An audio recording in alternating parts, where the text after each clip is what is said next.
Hello my dear students.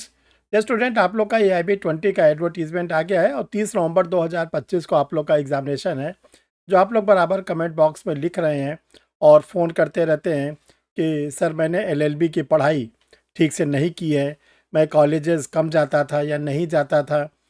इसके साथ पढ़ाई LLB करने के बाद कई कई साल की गैपिंग हो गई है। अब मैं AIB को निकालना चाहता हूँ और इसके साथ BAER एक्ट को मैं पहली बार पढ़ने जा रहा हूँ। LLB मैंने BAER एक्ट नहीं पढ़ा था। ये देखिए कि सारी जो आप लोग की प्रॉब्लम है ये कॉमन प्रॉब्लम है। मैं इसीलिए बार बार से कहता हूँ कि आप लोग लॉ ऐसे इंस्टीट्यूट से करिए जहाँ पर रेगुलर क्लास चलती हो, जहाँ पर आपकी अटेंडेंस होती हो, जहाँ पे आपके प्रोफेसर आपको अच्छे से अच्छे पढ़ाते हो। इन सब इंस्टीट्यूट से वगैरह ला करनी चाहिए। ये आप मत खुश हो जाइए कि ऐसे इंस्टीट्यूट से ला कर रहे हैं जहाँ पे क्लासेस कम चलती हैं। उससे कोई फ़ायदा नहीं डियर स्टूडेंट। तो आज आप लोग को उन स्टूडेंट्स के लिए जिनके साथ ये प्रॉब्लम है, जिनकी संख्या बहुत ज़्यादा है, उनके लिए कुछ ईजी ट्रिक्स बताई जा रही है AIB 20 को पास करने के लिए। AIB 20 को पास करने के जो सरल तरीके हैं उनको हमने 7 इम्पॉर्टेंट ट्रिक्स में क्लासिफाइड किया है। इन ट्रिक्स को आपको सीखना है, जानना है, समझना है। अगर आप इसको सीख जाते हैं, समझ जाते हैं, तो ध्यान रखिएगा AIB 20 आपका ज़रूर और ज़रूर क्रैक हो जाएगा। जैसा आप लोग जानते हैं कि AIB का जो एग्ज़ाम होता है, ऑल इंडिया बार एग्जामिनेशन, इसमें 100 क्वेश्चंस आते हैं, 100 मार्क्स के आते हैं, 3 घंटे के पेपर होते हैं, निगेटिव मार्किंग नहीं होती है। और इसके साथ जो कैंडिडेट जनरल कैटेगरी के हैं, OBC कैटेगरी के हैं, उनको 45% यानी 100 नंबर के पेपर में 45 नंबर पाना उनके लिए ज़रूरी होता है। जो कैंडिडेट SC ST कैटेगरी के हैं उनको 40% यानी 100 नंबर में 40 नंबर पाना ज़रूरी है।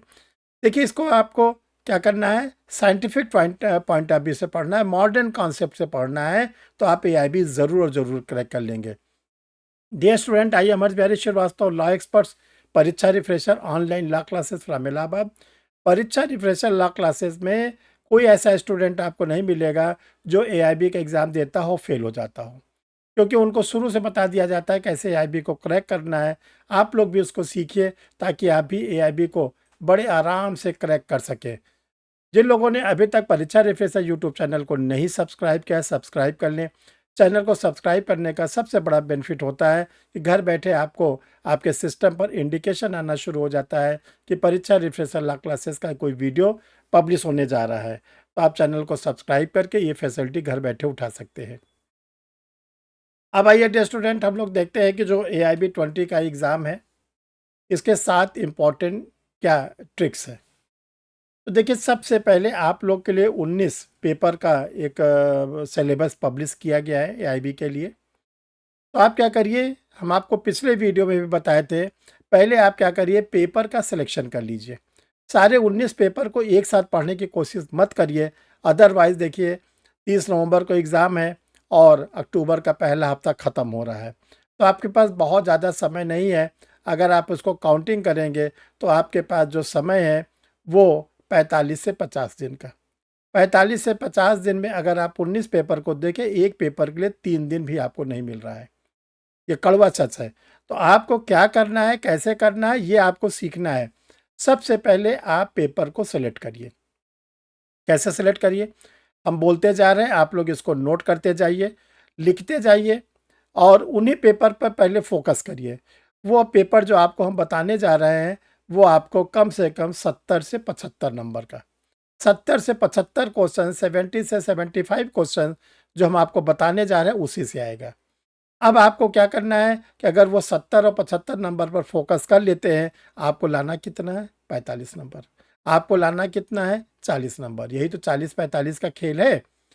क्योंकि अगर आप पूरे 100 नंबर के सिलेबस में पढ़ेंगे तो आपका 30 नवंबर का एग्ज़ाम क्रैक नहीं होगा, या तो आपने शुरू से तैयारी शुरू कर दी हो।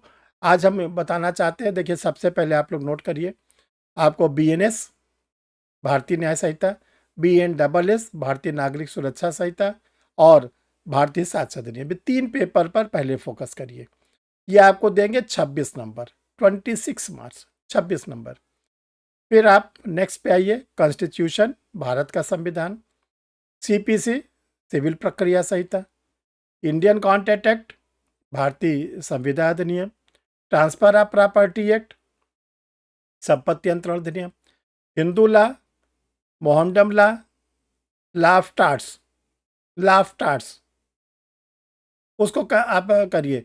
फिर आप पीआईएल, पीआईएल इतने पेपर को पहले आप सेलेक्ट कर लीजिए। BNS, B N double S, BSA, Hindu law, Mohammedan law, CPC, constitution, transfer of property, Indian contract act, law of torts, इतने पेपर को अगर आप अपने कब्जे में ले लेते हैं, फिर इसमें आप जो सिलेक्टेड आपको बताया जा रहा है, फिर इसमें आपको कड़ी मेहनत करनी पड़ेगी। ये तो आपको क्लियर हो गया। इतने पेपर को फोकस करिए पहले, फिर आपके पास समय मिले और भी पढ़ लीजिए, मना थोड़ी नहीं कि मत पढ़िए, लेकिन इतने को तो ज़रूर पढ़िए। अब आइए बेयर एक्ट। देखिए बेयर एक्ट आपको आपको पढ़ना भी है और आपको अपने साथ ले भी जाना है। तो जब आप इन पेपर को पढ़िए तो बेयर एक्ट में इसको जान लीजिए कि कौन सी बात कहाँ कही गई है, कौन सी बात कहाँ कही गई। जैसे मान लीजिए एक एग्जाम्पल सॉल्व करा रहे हैं, आपसे आ गया कि जो आपातकालीन उपबंध है, जो इमरजेंसी प्रोविज़न है कॉन्स्टिट्यूशन में, वो किस आर्टिकल में है, किस अनुच्छेद में आपातकाल का उपबंध है। अगर आपने पढ़ा है और बेयर में टिक लगाया है तो आप फट से टिक लगा लोगे। 352 national emergency, 356 state emergency, 360 financial emergency, आप टिक लगा लिए। संविधान के किस अनुच्छेद में संशोधन की प्रक्रिया बताई गई है, तो आपने अगर पढ़ा है तो आर्टिकल 368 पे लगा लोगे टिक। तो आप पढ़ते जाइए, बेयर पे टिक लगाते जाइए, तो वो बेयर आपको क्या होगा, आपके जब ले जाएंगे तो आपने पढ़ा है उस पर, आपने उस पर टिक लगाया है, तो आपको बहुत आसानी होगी वहाँ पर एग्जामिनेशन हॉल में ढूंढने के लिए। तीसरे नंबर पर प्रीवियस ईयर का क्वेश्चन बैंक, जो आप लोग को 2009 के बाद जितने पेपर मिले अब तक, देखिए 19 एआईबी के एग्ज़ाम हो चुके हैं, 19 पेपर को आप ज़रूर सॉल्व करिए। उनके पेपर्स को 100 क्वेश्चंस मिलेंगे। और ये ध्यान रखिएगा कि आपको अलग से क्या करना है, बीएनएस, बीएनडबलएस और बीएसए को पढ़ना है। क्योंकि देखिए जो प्रीवियस ईयर के पेपर में जो 19 नंबर का हुआ है उसमें तो आपको बीएनएस नए वाले कानून से क्वेश्चन मिल जाएंगे, लेकिन 1 से लेके 18 नंबर तक का जो एआईबी हुआ है उसमें आपको न्यू क्रिमिनल्स लॉ कहाँ से मिलेंगे। तो बेटर होगा कि न्यू क्रिमिनल्स लॉ के एमसीक्यू को अलग से सॉल्व कर लीजिए। तो डियर स्टूडेंट, ये तो आपकी हो गई सेलेक्टेड स्टडी। अब आइए जो आप पढ़ रहे हैं, सेक्शन पढ़िए, सेक्शन का टाइटल पढ़िए, सेक्शन का इंग्रेडिएंट्स पढ़िए। जैसे फॉर एग्जांपल आप बीएनएस पढ़ रहे हैं, तो बीएनएस में आपको मालूम है कि चोरी किस धारा में है, तो आपको मालूम होना चाहिए कि थेफ्ट है वो 303 में, 303 में है। 303 में इसकी परिभाषा भी दी गई है, इसके दंड को भी बताया गया, इसकी परिभाषा को भी दिया है कि इसके दंड को बताया गया है। ये तो हो गया। अब आए इसके इंग्रेडिएंट्स। अब जैसे थेफ्ट के इंग्रेडिएंट्स आपको पढ़ना है, तो डिसऑनेस्टी होना चाहिए, मोबाइल प्रॉपर्टी होना चाहिए, विदाउट कंसेंट होना चाहिए, किसी के पोजीशन में प्रॉपर्टी होनी चाहिए, मूव कराया जाए, बेईमानीपूर्ण आशय हो, चल संपत्ति हो, किसी के कब्जे में हो, सम्मति का अभाव हो और ले जाया जाए, हटाया जाए। 5 इंग्रेडिएंट्स है, तो आपके एग्जाम में आएगा तो आप इसको कर ले जाओगे। 6 नंबर पर लीडिंग केसेस। देखिए लीडिंग केसेस आप ज़्यादा पकड़ आपकी होनी चाहिए। लीडिंग केसेस से क्वेश्चंस बराबर पूछा जाता है। जैसे आपसे पूछ लिया गया कि आपराधिक मानववध और हत्या के बीच अंतर को सबसे पहले किसने बताया, किस लीडिंग केस में पहली बार बताया गया। Distinguish between culpable homicide and murder in which case firstly. तो आपके पास मालूम होना चाहिए केस का नाम है रेक्स वर्सेस गोविंदा। इस ईयर का है, 1876 का है। किस कोर्ट का है, बॉम्बे हाई कोर्ट का है। जज साहब का नाम क्या है, लॉर्ड मेलविल। इतनी आपके पास पकड़ होनी चाहिए। बारेंद्र कुमार का घोष का, केसी मैथ्यू का केस है, महबूब शाह का केस है, के एम नानावती का केस है, तुकाराम का केस है, फाकला नारायण स्वामी का केस है। तो लीडिंग केसेस पर आप अपनी पकड़ को बनाएं। करंट केसेस, करंट केसेस जो नए होते जाते हैं, जैसे आपसे पूछ लिया गया 3 ईयर प्रैक्टिस रूल, जो 3 साल के प्रैक्टिस रूल्स को लाया गया है वो किस केस ला में लाया गया। यानी अब जुडिशरी में वही कैंडिडेट अपेयर हो पाएंगे जो 3 साल की वकालत करेंगे। किस केस में कहा गया, ऑल इंडिया जजेस association versus union of India. किस डेट का जजमेंट है, 20 मई 2025 का। तो डियर स्टूडेंट, अगर आप चाहें तो लीडिंग केसेस और करंट केसेस पर ये जो 2 टॉपिक है इस पे परीक्षा रिफ्रेशर लॉ क्लासेस का हिंदी वर्जन में आप लोगों के लिए एक नोट्स पब्लिश किया गया, आप इसको मंगा सकते हैं। ये लीडिंग केसेस करंट के पे केसेस पर ये एमसीक्यू फॉर्म पे भी हैं, और इसमें जो है आप लोग को डिटेल मिलेगा। ये परीक्षा रिफ्रेशर पब्लिकेशन जो है वहाँ से आप इस पे मंगा सकते हैं, और अभी आपको व्हाट्सअप नंबर वगैरह बता दिया जाएगा, आप उससे भी मंगा सकते हैं। डियर स्टूडेंट, देखिए ये जो एआईबी के एग्ज़ाम है इसमें आपको प्रैक्टिस बहुत ज़्यादा करनी है, प्रैक्टिस पर ज़्यादा फोकस करनी है।